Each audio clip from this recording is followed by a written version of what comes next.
And our long lessons are 1 for our daily verse. We're now at Leviticus chapter 3 in verse 1 to verse 5.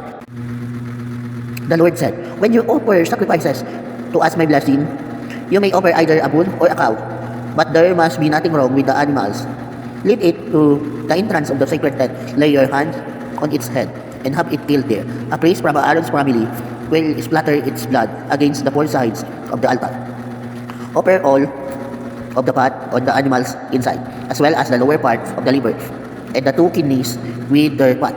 Some of the priests will lay these pieces on the altar and send them up in smoke, with a smell that pleases me, together with the sacrifice that is offered to please me." So this passage is about the sacrifice to ask for Lord's blessing. So during the Old Testament, during their time in the Old Testament, they used to do this. Yes, they used to offer sacrificial offering for them to be blessed by God. And so that sacrificial offering was burned there at the altar and became a burnt offering, and all of its fat, together with the kidneys and the liver, was also burned. It became a pleasing aroma in front of God. So it is their way of asking God for blessing. But now, since we are now in the New Testament, we are now in the modern world, we no longer do that. It is no longer applicable to this day. So now in here in the New Testament, we used to pray to God, and we ask God. We ask God in prayer. So that's what we do now for us to be blessed.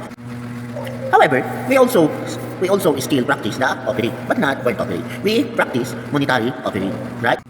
But it doesn't mean that God will agree with what you are asking. We give an offering unto God because it is part of our lifestyle as a Christian, as a follower of Christ, as a disciple of Christ, to be a generous giver. And it doesn't mean that God will agree with your prayer. No. It doesn't mean that what you are asking will be fulfilled just because you give to God. No, it doesn't go that way. But rather, okay, know for sure that what God plans ahead for you will be fulfilled. Maybe someone of you is asking for this thing, but receive a greater or better thing. Because we are fully aware that God's plan for us is higher than our own plan. Okay?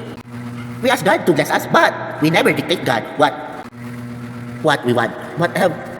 Why? Why we must not dictate God? Why? Because our God is not a genie. Okay?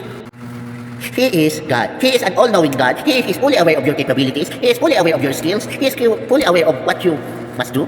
He is fully aware of your future. He is fully aware of your past, your present, or even with your future. So, just allow God to fulfill His plan for you. Never dictate Him. Okay? Because for us to be blessed by God, it also means for us to obey His plan, not our plan, but His plan.